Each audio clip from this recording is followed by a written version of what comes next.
Bienvenue à tous. Je m'appelle Mélissa et aujourd'hui, plongeons dans une histoire intense, remplie de passion, de trahison et de vengeance. Une histoire où l'amour et la douleur s'entremêlent, où chaque choix peut changer un destin. Avant de commencer, n'oubliez pas de vous abonner, d'activer la cloche et de laisser un like si vous aimez ce genre de récit. C'est parti pour une aventure inoubliable. Explosion. Il y a 12 ans, Yolande de Moustrou s'apprêtait à se marier.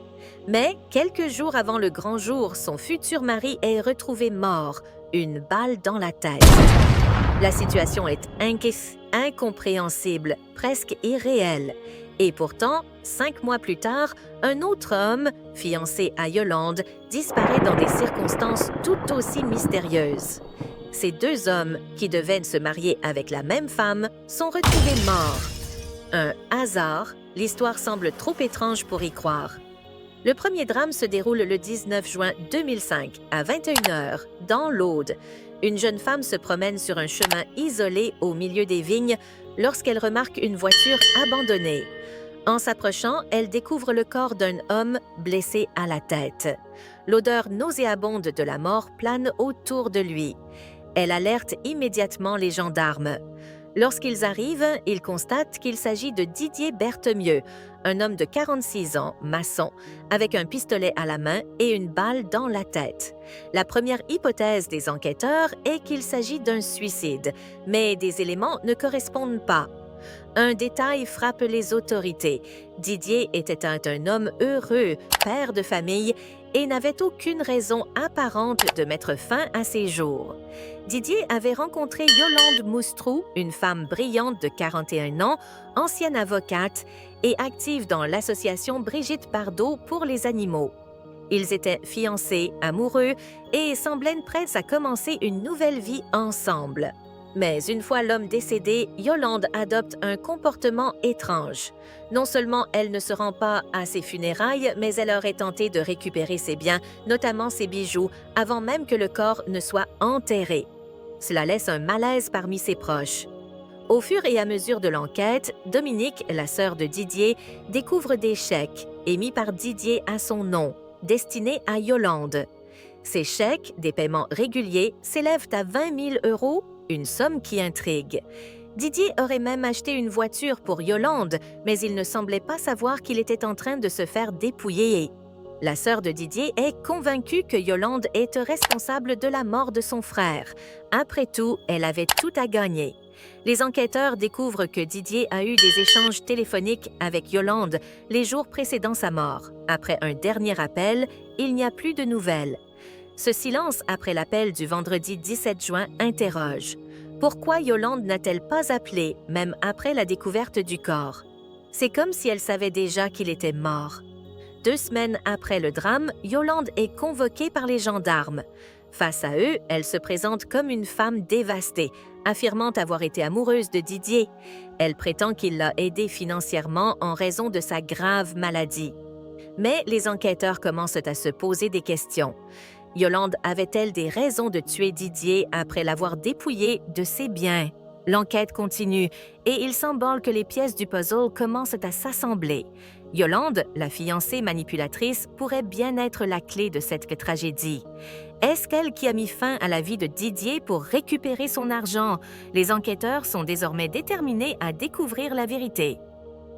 Après leur fiançailles, Didier et Yolande vivent des moments de bonheur intenses, mais aussi de petites épreuves qui renforceront leur relation. L'histoire pourrait suivre leur évolution en tant que couple, leurs rêves communs et les défis qu'ils surmontent ensemble. Didier, toujours aussi passionné par son travail de maçon, commence à imaginer une maison qu'il pourrait construire pour lui et Yolande. Une maison qui symboliserait non seulement leur union, mais aussi leur avenir à deux. Il partage ses idées avec Yolande, qui, bien que très prise par ses engagements avec l'association Brigitte Bardot, commence à se projeter dans ce rêve de vie commune. Yolande, avec son passé d'avocate, utilise son esprit stratégique pour aider Didier à naviguer dans les aspects administratifs de la construction et elle apporte une touche de féminité et de praticité dans les choix de décoration. Ensemble, ils travaillent sur la réalisation de ce projet. Mais au fur et à mesure, ils réalisent que construire leur maison, c'est aussi construire leur avenir, avec des décisions à prendre et des compromis à faire. Le couple est de plus en plus proche et leur amour semble se renforcer chaque jour. Didier se découvre aussi un côté plus doux et attentionné qu'il ne connaît pas, tandis que Yolande, bien qu'indépendante, apprend à se laisser aller à l'amour qu'il lui offre. Les moments de tendresse sont fréquents, mais les deux amoureux doivent aussi faire face à des petites tensions, liées à la gestion de leur futur et aux défis de la vie quotidienne. L'un des plus grands défis survient quand Yolande doit se rendre à Paris pour une mission importante avec l'association et Didier reste seul avec son projet de maison. La distance met leur relation à l'épreuve, mais ils trouvent des moyens de maintenir la complicité malgré tout. Alors que Yolande part pour Paris, Didier se plonge dans la construction de leur maison. Il sait que c'est un grand projet et cela lui permet de se concentrer sur l'avenir qu'il veut bâtir à deux avec elle. Le manque de Yolande commence à se faire sentir, mais il trouve du réconfort dans les pensées qu'il a pour elle et dans l'idée qu'ils auront un chez-soi commun, un endroit où ils pourront enfin se retrouver pleinement. Yolande, quant à elle, ressent un vide en étant loin de Didier, mais elle est aussi fière de ce qu'ils sont en train de construire, non seulement physiquement, mais aussi émotionnellement. Lorsqu'elle n'est pas occupée par ses engagements professionnels, elle lui envoie des messages, des photos de ce qu'elle fait à Paris et lui parle de ses projets avec l'association Brigitte Bardot. Mais malgré son engagement, elle commence à réaliser à quel point Didier lui manque et à quel point elle souhaite que leur projet commun prenne forme. Les semaines passent et Yolande trouve un créneau pour revenir chez Didier. Lorsqu'elle arrive, elle est émerveillée par l'avancement de la maison. Il y a une énergie nouvelle dans leur relation, renforcée par l'effort et la vision partagée. Didier lui montre chaque détail, chaque étape franchie, avec une fierté sincère, mais aussi une certaine anxiété quant à leur futur. Un soir, ils s'installent dehors, sous les étoiles, près de la future maison. Yolande, les yeux brillants, lui confie ses doutes, notamment sur la pression de jongler entre ses responsabilités professionnelles et sa vie personnelle.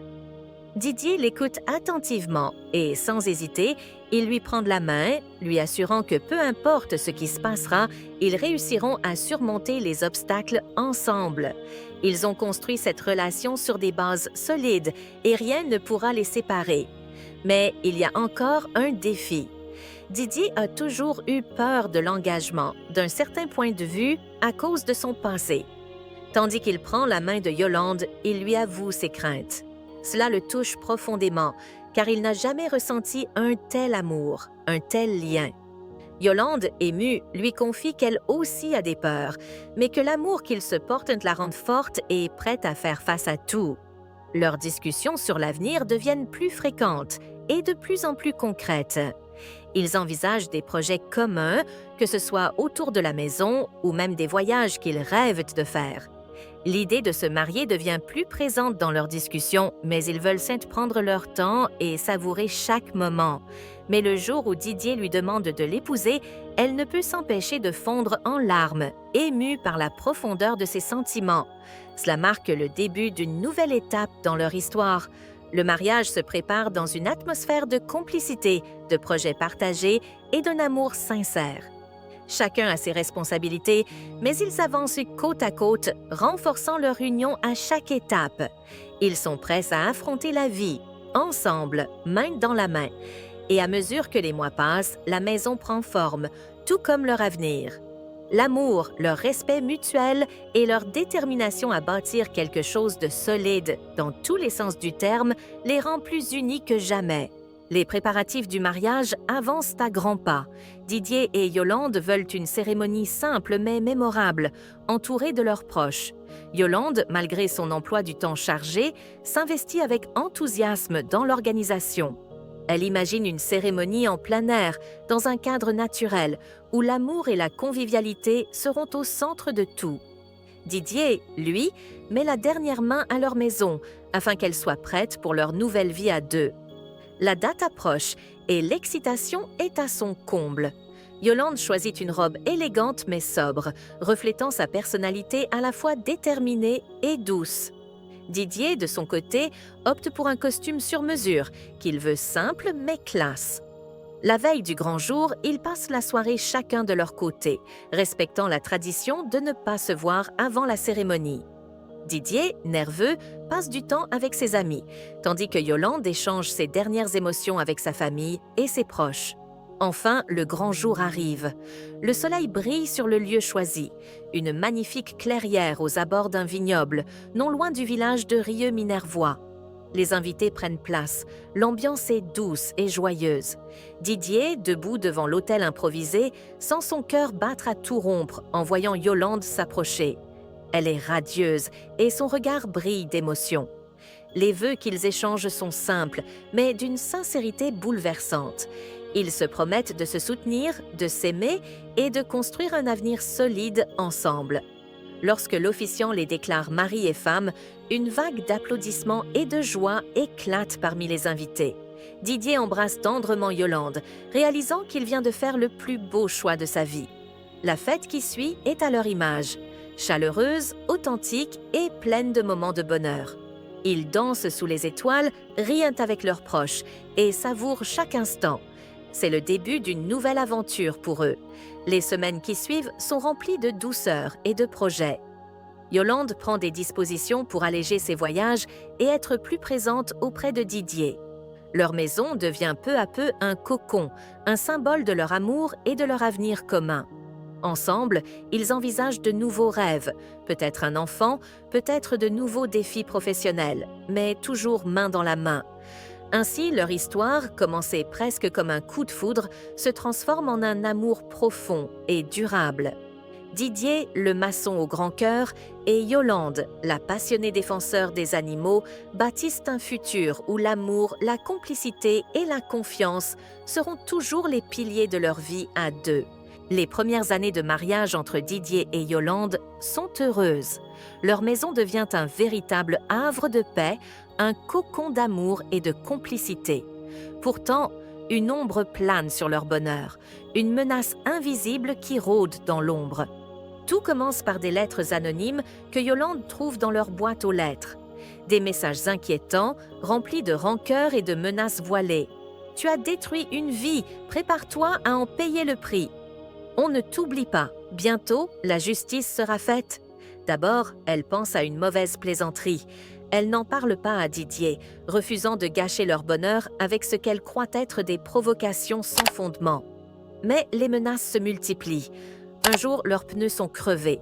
Une autre fois, une pierre brise la fenêtre de leur maison en pleine nuit. Didier commence à s'inquiéter. Qui peut bien leur en vouloir à ce point? Yolande finit par lui avouer qu'elle pense que cela a un lien avec son passé d'avocate. « J'ai défendu des affaires sensibles, Didier. J'ai peut-être fait condamner la mauvaise personne. » Didier, fidèle à lui-même, refuse de la laisser affronter cela seul. Il promet de la protection coûte que coûte, mais au fond, il a envoyé que le danger est réel. Il commence à surveiller leur maison, s'arme d'un couteau et reste sur ses gardes en permanence. Jusqu'au jour où l'impensable arrive. Après la mort de Didier, Yolande sombre dans une douleur abyssale. L'homme qu'elle aimait, celui qui avait su lui redonner goût à la vie, n'est plus. Mais cette douleur se transforme peu à peu en rage. Elle veut savoir qui a fait ça. Elle veut se venger. Les autorités piétinent. Aucun suspect, aucune preuve concrète. Yolande, obsédée par la justice, décide de mener sa propre enquête. Elle fouille les anciens dossiers qu'elle avait traités lorsqu'elle était avocate. Des noms reviennent sans cesse, des criminels condamnés, des familles détruites, des ennemis qu'elle s'était fait dans l'exercice de son métier. Et puis, un nom vestimentaire son attention. Un homme qu'elle avait fait condamner 10 ans plus tôt, Franck Delcourt, un ancien trafiquant, sorti de prison il y a à peine 1 an.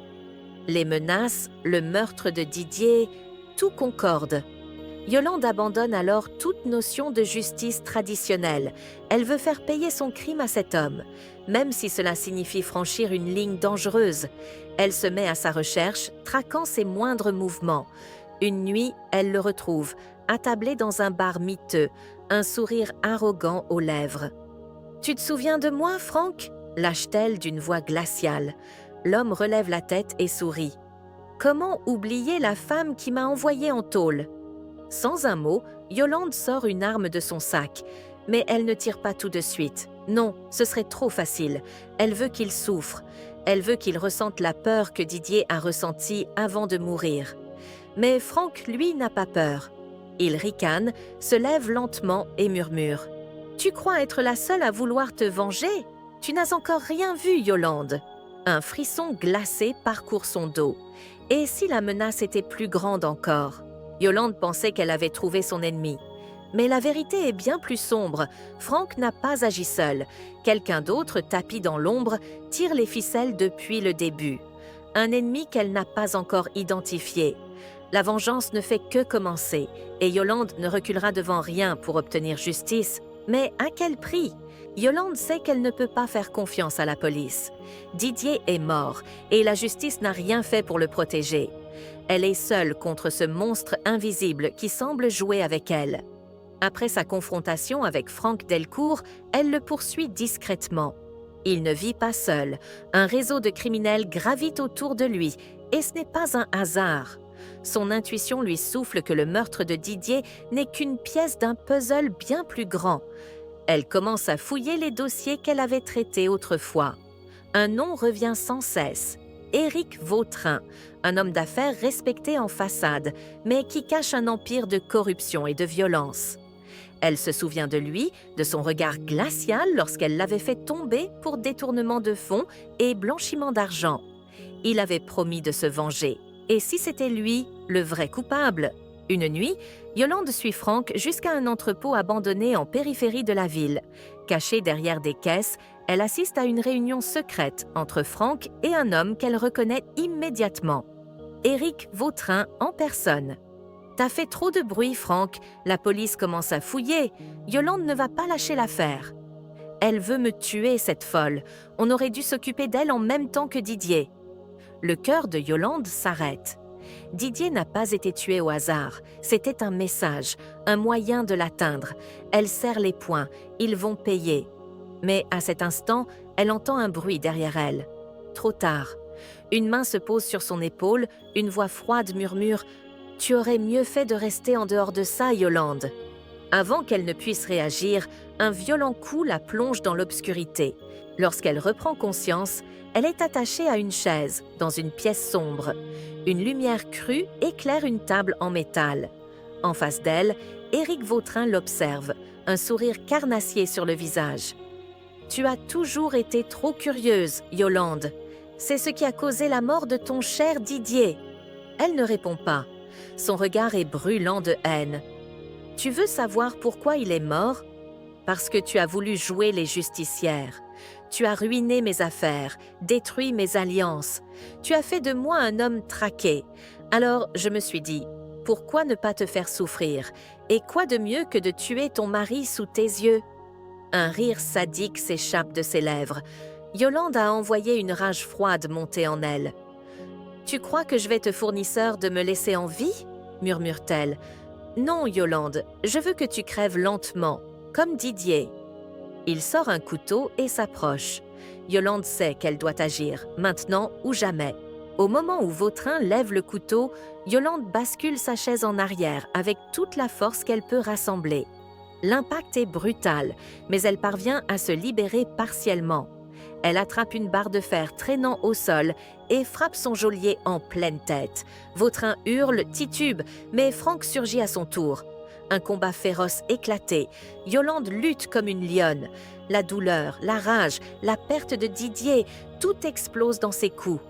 Dans un dernier effort, elle s'empare du couteau de Vautrin et le plonge en plein cœur de Franck. Il s'écroule, mort. Vautrin, blessé, tente de fuir. Mais Yolande ne lui laisse aucune chance. Elle le plaque au sol, son couteau contre sa gorge. « C'est fini, Éric. Tu ne détruiras plus jamais personne. Tue-moi alors. » Elle hésite. Ce serait si facile. Il a détruit sa vie, tué Didier. Mais elle n'est pas comme lui. Non, tu vas croupir en prison, comme le rat que tu es. Elle appelle la police qui arrive quelques minutes plus tard. Vautrin est arrêté. Cette fois, elle s'assurera qu'il ne s'en sorte pas. Des mois passent. Yolande tente de se reconstruire, mais le vide laissé par Didier est immense. Elle a eu sa vengeance, mais cela ne lui rendra jamais l'homme qu'elle aimait. Un soir, alors qu'elle est seule chez elle, elle reçoit une lettre anonyme. « Tu as gagné une bataille, mais la guerre ne fait que commencer. » Yolande frissonne. Quelqu'un d'autre est encore dans l'ombre. Yolande a relancé la lettre encore et encore. Son souffle est court. Qui d'autre pourrait vouloir sa peau? Éric Vautrin est en prison, Franck est mort, mais si leur réseau était plus grand qu'elle ne l'avait imaginé? Elle décide d'agir comme si de rien n'était, mais en secret, elle se prépare. Elle renforce la sécurité de sa maison, change de numéro de téléphone et commence à surveiller ses arrières. Mais le danger est plus proche qu'elle ne l'imagine. Une nuit, alors qu'elle rentre tard du travail, elle remarque une voiture noire garée à quelques mètres de chez elle. Son instinct lui lance de ne pas rentrer, alors elle fait semblant de continuer sa route et entre dans un café. De là, elle observe. Un homme descend du véhicule. Grand, habillé en costume sombre, il jette un œil à sa maison et compose un numéro. Quelques secondes plus tard, son téléphone vibre. Numéro inconnu. Elle décroche. « Bonsoir, Yolande. Tu crois vraiment que tout est terminé ?» Son sang se glace. « Qui êtes-vous ? » « Un ami d'Éric. Tu as détruit son empire, mais il nous reste encore des cartes à jouer. Et crois-moi, cette partie ne fait que commencer. » La ligne coupée. Yolande a envoyé une sueur froide couler dans son dos. Elle sait qu'elle n'a pas d'autre choix. Pour survivre, elle doit traquer ses hommes avant qu'ils ne la trouvent.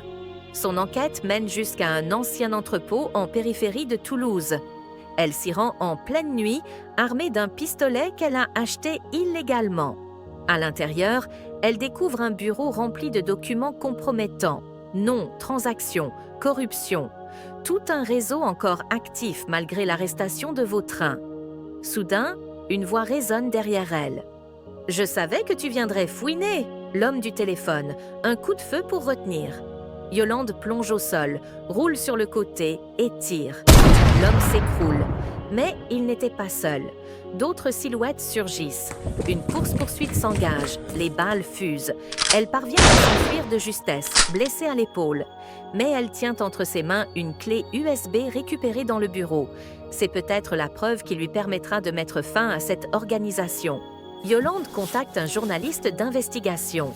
Ensemble, ils révèlent au grand jour tout le réseau criminel. L'affaire explose dans les médias. Arrestations en série, scandales politiques, enquête sur la police corrompue. Mais elle sait qu'elle est toujours en danger. Une nuit, elle reçoit un dernier appel. « Tu as gagné, Yolande, cette fois, mais il y aura toujours quelqu'un pour reprendre notre place. » Elle ferme les yeux. « Alors, je serai toujours là pour vous arrêter. » Elle raccroche. Les jours passent. Elle visite la tombe de Didier. « Je l'ai fait, mon amour. Ils ont payé. » Mais le vide est toujours là. Elle tourne la page, décide de quitter la ville, recommencer ailleurs. Mais au fond d'elle, elle sait, le mal ne disparaît jamais totalement. Et si un jour il revient, elle sera prête.